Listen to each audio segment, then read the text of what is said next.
കുരങ്ങ്. ഞാൻ ഇപ്പോൾ നിൽക്കുന്നത് നമ്മുടെ സ്വന്തം ഇന്ത്യയുടെ വടക്ക് കിഴക്ക് തെക്ക് പടിഞ്ഞാറ് ഭാഗത്തുള്ള പ്രപഞ്ചമല എന്ന കാട്ടിലാണ്. ഇവിടെ നിങ്ങൾക്ക് കാണാൻ സാധിക്കും പലതരം പ്രദേശങ്ങളിൽ നിന്നും എത്തിയിട്ടുള്ള ജന്തുജീവികളെ. ഇവർ തമ്മിൽ തർക്കത്തിലാണ് ഗായ്സ്. അത് എന്താണെന്ന് നമുക്ക് തത്സമയം കണ്ടുകൊണ്ടിരിക്കാം. ആദ്യം തന്നെ വർണ്ണച്ചരമുള്ള പ്രാണികളോട് കാര്യങ്ങൾ ചോദിച്ചറിയാം. പ്രാണികുടുംബത്തിലെ ഒരു വിഭാഗമാണ് ഞങ്ങൾ ചിത്രശലഭങ്ങൾ. ഞങ്ങൾക്കിടയിൽ തന്നെ പലതരത്തിലുള്ള ചിത്രശലഭങ്ങളുണ്ട്. അവർക്കെല്ലാം ഓരോരോ പേരുകളുമുണ്ട്. വിലാസിനി, മഞ്ഞപ്പപ്പാത്തി, ബുദ്ധമയൂരി, ഗരുഡശലഭം എന്നിങ്ങനെ. ഞങ്ങളെല്ലാവരെയും ആകർഷിക്കുന്നവരാണ്. ഞങ്ങൾ പലതരത്തിലുള്ള നിറങ്ങളാൽ സജീവമായി നിലകൊള്ളുകയാണ്. പ്രപഞ്ചം മുഴുവൻ മാറി നടക്കാനും കഴിവുള്ളവരാണ്. എല്ലാവർക്കും സന്തോഷം പകരാനും മനസ്സിൽ സ്നേഹവികാരം നൽകാനുമുള്ള കഴിവ് ഞങ്ങൾക്ക് മാത്രമേ ഉള്ളൂ. സസ്യങ്ങളിൽ പരാഗണം നടത്തുന്നതിനും ഞങ്ങൾ തന്നെ വേണം. അതുകൊണ്ട് ഏത് ജീവജാലങ്ങളെക്കാളും വലിയവർ ഞങ്ങൾ തന്നെയാണ്. ഇത്തവണ നൽകാൻ തീരുമാനിച്ച പ്രപഞ്ചത്തിലെ വലിയവർ എന്ന ട്രോഫി ഞങ്ങൾക്ക് തന്നെ കിട്ടണം. മതി എടോ, മൈക്കും പിടിച്ചു നിൽക്കുന്ന തങ്ങളെ ഇങ്ങോട്ട് വാടാ. ഞങ്ങളെ സമൂഹമായി ജീവിക്കുന്ന ചെറു ജീവികളാ. ഇത്തിരിയാണേലും ഞാനൊന്ന് കടിച്ചാൽ മതി. വാലും പൊക്കി നിങ്ങളൊക്കെ ഓടും. ആരെക്കാളും വലിയവർ ഞങ്ങൾ തന്നെയാണ്. ഓക്കെ എന്നെ തള്ളിയിടാതെ. ഹലോ ഗായ്സ്, ഇവരുടെ പ്രശ്നത്തിൽ ഞാനും ഇവരുടെ ഇരയായെന്നാണ് തോന്നുന്നത്. എന്താണെങ്കിലും ഇവരെ അങ്ങനെ അങ്ങ് വിട്ടുകളയാൻ നമുക്ക് താല്പര്യമില്ല. ഇവർക്ക് പറയാനുള്ളത് എന്താണെങ്കിലും ഇവരുടെ പ്രശ്നങ്ങൾ എന്തൊക്കെയാണെങ്കിലും നമുക്ക് കേൾക്കേണ്ടത് അത്യാവശ്യമാണ്. അതുകൊണ്ട് ചെറിയൊരു ബ്രേക്ക് എടുക്കാം. ഇവിടെ വന്ന് എന്നെ ദയവ് ചെയ്ത് ഉപദ്രവിക്കല്ലേ. ഹലോ ഗൈസ്, വേലിച്ചന്ദ് കുരങ്ങൻ റെസ്റ്റിലാണ്. ഇപ്പോൾ ക്യാമറമാൻ ഹെൻറേഷ് കുരങ്ങനോടൊപ്പം കീരിച്ചന്ദ് കുരങ്ങൻ റിപ്പോർട്ട്. ഇതാ ഇവിടെ ഉരകജീവിയായ തവള പാക്രോം പറഞ്ഞ് എല്ലാവരുടെയും തലയിൽ കയറിത്തുള്ളുകയാണ്. എന്താണ് തവളയ്ക്ക് പറയാനുള്ളത്? വെള്ളത്തിലും കരിയിലും ജീവിക്കാൻ കഴിവുള്ള ഉഭയജീവികളാണ് ഞങ്ങൾ. ഞങ്ങളുടെ ജീവചക്രം തന്നെ ഒന്ന് നോക്കിയേ. ഞങ്ങൾ ആദ്യം വാൽമാക്രിയായി ജീവിക്കുന്നുണ്ട്. 2 ജീവിത മുറകൾ പോലെ ഞങ്ങൾ ജീവിക്കുന്നുണ്ട്. ഇതാര് മഴയത്ത് മാത്രം ഒന്ന് എത്തി നോക്കാൻ വരുന്ന ആളാ? വീമ്പ് പറയാൻ വരുന്നത് കൊല്ലത്തിൽ 2-3 മാസത്തിൽ മാത്രം ലോകം കാണുന്നവരാ. ഒന്ന് പോയേ. എന്തേനോ ഞങ്ങൾ ഉള്ളത് കൊണ്ടാണ് നിങ്ങൾക്ക് മഴ വരുന്ന സിഗ്നൽ കിട്ടുന്നത്. അധികം ചിലക്കല്ലേ ഗൗളി. ചിലക്കല്ലേന്നാ? ആരാടാ ചിലക്കുന്നേ? ചിലക്കുന്നല്ലാണ്ട് നീ ഓരോ മൂലയ്ക്കും പതുങ്ങിയിരുന്ന് പാട്ടുപാടുന്ന. തിരിഞ്ഞ് ഞങ്ങള് മൃഗങ്ങളാണ്. മൃഗങ്ങളിൽ ഞങ്ങളിലാണ് വിഭാഗങ്ങൾ കൂടുതലുള്ളത്.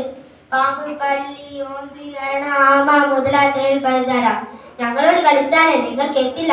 നട്ടലുള്ളവരാണ് ഞങ്ങൾ. ഞാനൊക്കെ ഒന്ന് 10 വിധത്തിൽ നോക്കിയാൽ മതി. മൂത്രമൊഴിച്ച് ബോധം കെട്ടുപോകും എല്ലാവരും.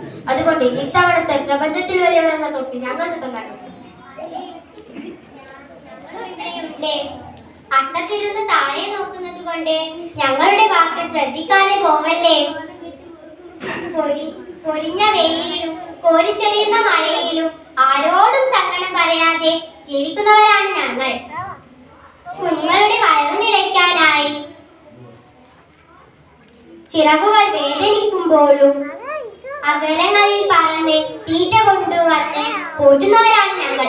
ആർക്കും ഒരു ഉപദ്രവവും ഇല്ലാതെ കഴിയുന്ന ഞങ്ങളാണ് ലോകത്തെ ഏറ്റവും വലിയവർ. ഹലോ ഗൈസ്, ഈ ചൂടേറിയ തർക്കത്തിൽ എന്റെ കണ്ണുകൾ നിറച്ചത് ഇവരുടെ വാക്കുകളാണ്. നമുക്ക് നോക്കാം ഇവരിൽ ആർക്കാണ് ഗവൺമെന്റ് വലിയവർക്കുള്ള ട്രോഫി നൽകി അംഗീകരിക്കുക എന്ന്. അടുത്തതായി ഇതാ ഇവിടെ നായും പൂച്ചയും പശുവുമാണ് നിൽക്കുന്നതായി കാണാം. എന്താണ് ഇവർക്ക് പറയാനുള്ളത് എന്ന് നമുക്ക് നോക്കാം. ഞങ്ങൾ മനുഷ്യവർഗത്തിന് കൂടി ഉപയോഗപ്രദമുള്ള സസ്തനി ജീവിവർഗങ്ങളാണ്. മനുഷ്യർ പോറ്റുന്നവരാണ് ഞങ്ങൾ എന്ന് കരുതി ഞങ്ങളെ പരിഗണിക്കാതിരിക്കരുത്. മനുഷ്യജീവന്റെ നിലനിൽപ്പിനെ ഒഴിച്ചുകൂടാനാവാത്ത ആഹാരത്തിനും കാർഷിക വൃത്തിക്കും വീട് കാക്കാനും ഞങ്ങളുണ്ട്. അതിനാൽ ഗവൺമെന്റുകൾ ഇത്തവണ തരാനിരിക്കുന്ന ട്രോഫി ഞങ്ങൾക്ക് തരണമെന്ന് അപേക്ഷിക്കുന്നു. കേട്ടല്ലോ കൂട്ടുകാരെ, ഈ ഓരോ ജീവികളും ഇത്രയും രോക്ഷകുലരാവാൻ കാരണം ഇവരുടെ നിലനിൽപ്പിൽ ഒരുപാട് പ്രത്യേകതകളും സവിശേഷതകളും ഉണ്ട്.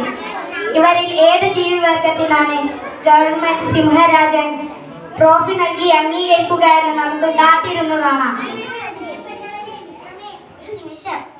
ഈ തത്സമയ വാർത്തയിൽ ഇവരുടെ ഓരോരുത്തരുടെയും പ്രതികരണങ്ങൾ കേട്ടുകൊണ്ട് എന്റെ മനസ്സിൽ തോന്നിയ കാര്യം കാര്യം എനിക്ക് നിങ്ങളുമായി പങ്കുവയ്ക്കാനാണ് ഞാൻ ഇപ്പോൾ ഇവിടെ എത്തിച്ചേർന്നത്. ഇവർ ഓരോരുത്തരും അവരുടേതായ ഭാഗം ന്യായീകരിച്ചു പറയുമ്പോൾ നിങ്ങൾ തിരിച്ചറിഞ്ഞിട്ടുണ്ടോ കൂട്ടുകാരെ? ഇവരൊന്നുമില്ലെന്ന സമൂഹം എങ്ങനെയാണ് നിലകൊള്ളുക? മനുഷ്യവർഗമായ ഞാനടക്കമുള്ള ജന്തു ജീവജാലങ്ങൾ സ്വന്തം നിലനിൽപ്പിന് ഏതൊക്കെ സാഹചര്യങ്ങളിൽ കടന്നു പോകുന്നു? ആർക്കും ആരുമില്ലാതെ തനിച്ചു നിലകൊള്ളാൻ സാധിക്കില്ല. ഓരോ ജീവികളുടെയും നിലനിൽപ്പിന് ലോകം ഒരു വലിയ ശൃംഖല തന്നെ സൃഷ്ടിച്ചിരിക്കുന്നു. പിന്നെ എന്തിനാണ് വലിയവൻ എന്ന പദവി നൽകി അംഗീകരിക്കപ്പെടുന്നത്? അംഗീകരിക്കപ്പെടണം, ആദരിക്കപ്പെടണം. സ്നേഹത്താൽ എല്ലാവരും ഒന്നാണ് എന്ന പദവി നൽകി ആദരിക്കപ്പെടട്ടെ. പ്രപഞ്ചമുനിയിലെ ഇന്നത്തെ ചർച്ചാ വിഷയത്തിൽ സമൂഹത്തിന് നല്ലൊരു സന്ദേശം പകർന്നുകൊണ്ട് എല്ലാവർക്കും നല്ലത് മാത്രം ആശംസിച്ചുകൊണ്ട് ഗവൺമെന്റ് എല്ലാവർക്കും അനുകൂലമായ നടപടി സ്വീകരിച്ചുകൊള്ളും എന്ന വിശ്വാസത്തോടെ ക്യാമറമാൻ ഹരിതേഷ് കുരിങ്ങനോടൊപ്പം ഇരിച്ചന്ദ് കുരിങ്ങൻ, പ്രപഞ്ചമുന. നന്ദി, നമസ്കാരം. Very good.